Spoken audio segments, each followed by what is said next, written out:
Alright guys, we are back at it again today, trying to get the rest of it welded up.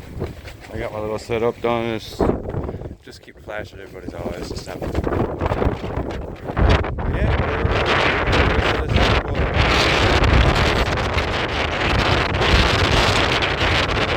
just waiting to get these buildings and everything set up. It's horrible. I really apologize guys. But anyways, we're going to start welding this one up now, and hopefully we'll have this all done now in a minute. Well, we got another couple plates welded up. We got that one tacked on. This one is tacked on. Those down there, they're pretty much finished. Just gotta weld the bottoms of it. That side over there has been sanded up. Trying to think now what should I do with this interior. How am I gonna do this exactly? We'll get to that after. But yeah, I'm getting ready to weld the tab there. I got bolts put in on this side. I've only got 4 so far. I'm allowed 5, and I'm thinking, should I bolt it right on through that door patch? I think that would be a sweet idea. The welds are crap. I'm going to see if I could try to fill them in a little bit. But I think I might actually, my 5th bolt for my wheel weld, I'm going to drill a hole and bolt it right there. I think that would help keep it together, especially where those welds are crap and I've kind of burned through the body.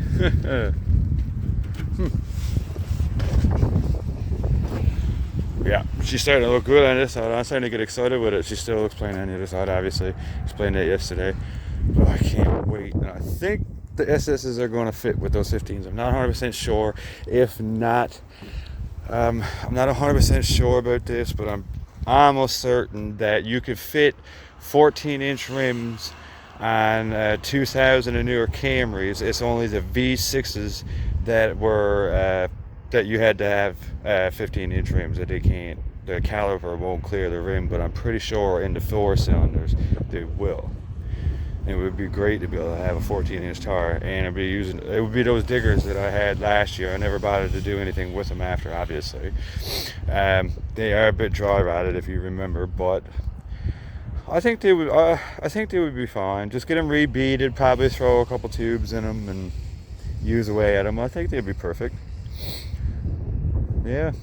All right, we're gonna keep going at this. I'm gonna get another tab rigged up now for the front, and see if we can't get that hood bolted together.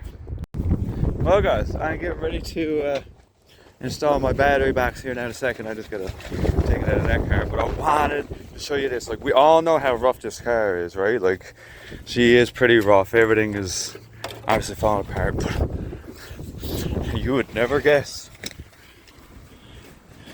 Over there seems to be kind of rough back here by this plastic piece right there, but man, she is pretty damn solid up and under here.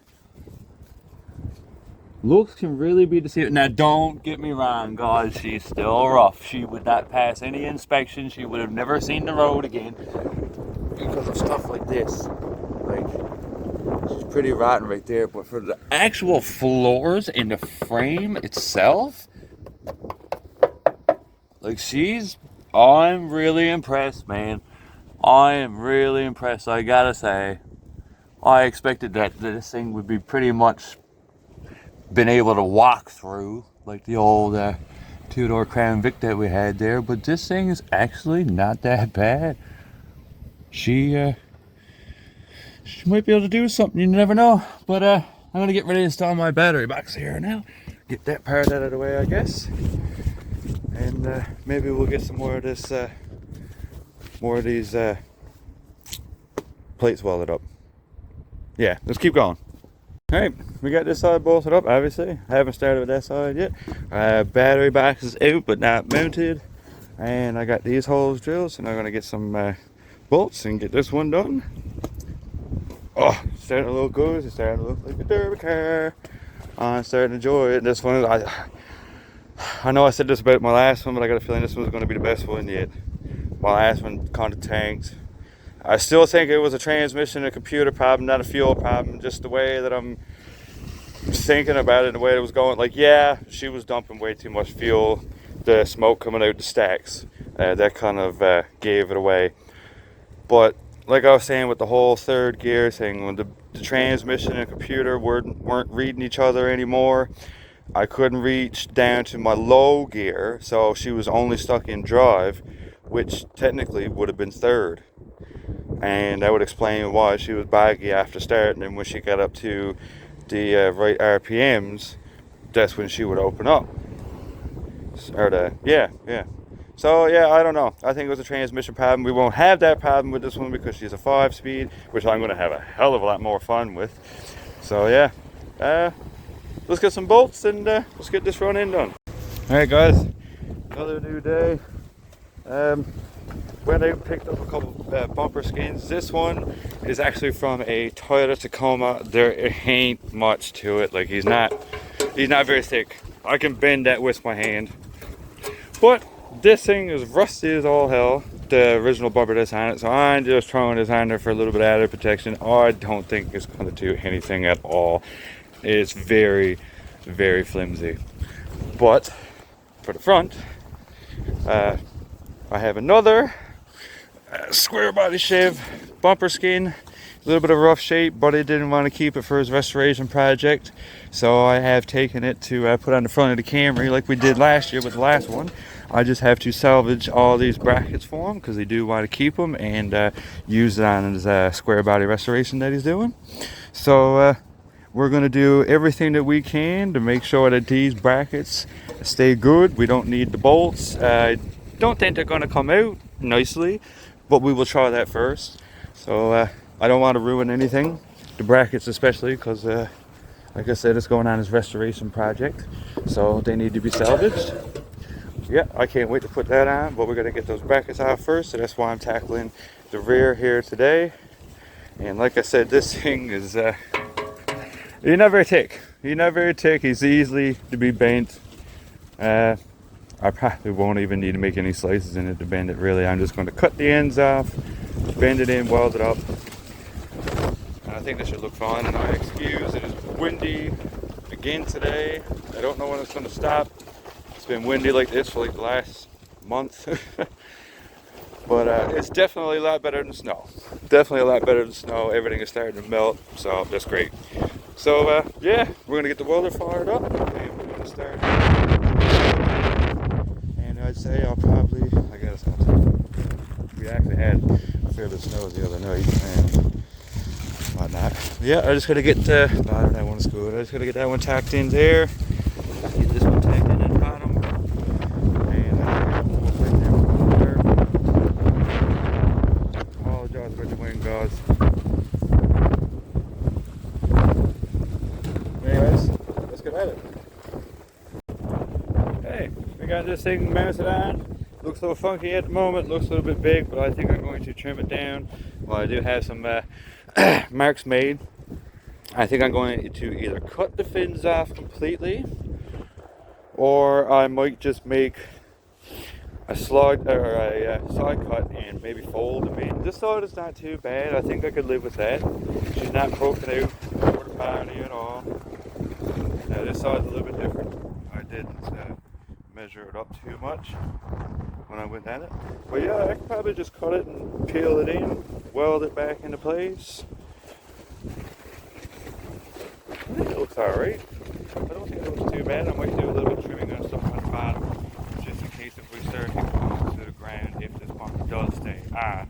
And if it packs in, that's best time, but if it starts blowing towards the ground, we're going to be in some trouble. So what I'm going to do is probably cut off a lot of the stuff that's on the bottom and probably just peel it up and under as much as I can and weld it onto the bottom of the bumper itself. See what happens there. this to the right is not mounted yet. I'm just, for a mock-up more or less, I think this is what I'm going to do, because when I start tightening that down, as you could tell, it's going to be on the speaker deck and the trunk. So it should help when I go to start dishing the trunk. I think that'll help it great. Have two plates like that on either side, and as you're beating it down, you can start tightening it down, which is going to squeeze all of it together a lot better. And I'm making up a rear window bar to go back there. I've already got the middle here. I just have to drill some holes and weld up a couple plates and whatnot, and then we'll get that mounted. I think it's going to look good. I haven't got the rest of the bolts up in the front yet. I haven't bothered. I stuck two in there the other day, and it got way too cold, so I just gave up, and I haven't really been back here since because the weather has been crap. And the weather, well, it's sunny, it's nice, but it's just really, really windy and cold again. But it's better than snow, and I can live with that. So, anyways, the bumper is tacked on for now. I think I'm going to give that part up for the day. I'm going to get this battery box mounted into place, I believe. And we'll go from there, I'd say. And after that, I'm probably going to give it up again for the end of the day. It's getting really windy and it's very, very cold, especially while here. My hands are absolutely froze. So, yeah, this is going to be the end of this video. But she's coming along, guys. She's making great progress. We still have a few months to go. 3 months, I think. But the biggest part of this car is going to be the paint job. I'm not giving any more away than I already have, because I think it's going to be a deadly paint job. And I think you guys are going to enjoy it. So anyways, guys, have a good one. We'll see you again the next time we get set this. I'd say we're going to tackle the front bumper. Like I said, I got that square body bumper skin out back to go on the front of this like we had done last year. And I think we might weld on a couple tabs, or this time I might go and weld on a couple small bumper straps from the top of the rad support down to the bumper after we get it done. We'll see how that goes. The 15SS rims are going to fit. I did some research and whatnot, and then talked to a few people. They will fit beautifully, and we are going to use those mud and snow tires that I got there. Like I said, I was doing a bit of research. I watched some videos, and there's a lot of Camrys out there that's got way more aggressive tires than what I plan on putting on this.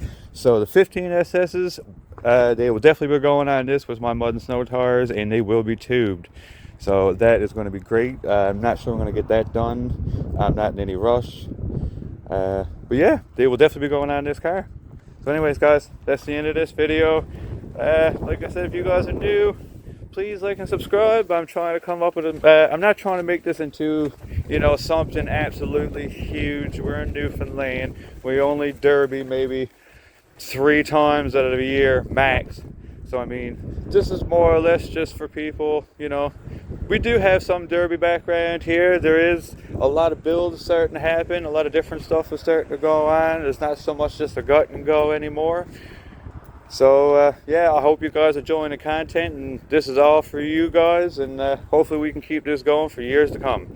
Anyways, guys, until next time, stay building, keep safe.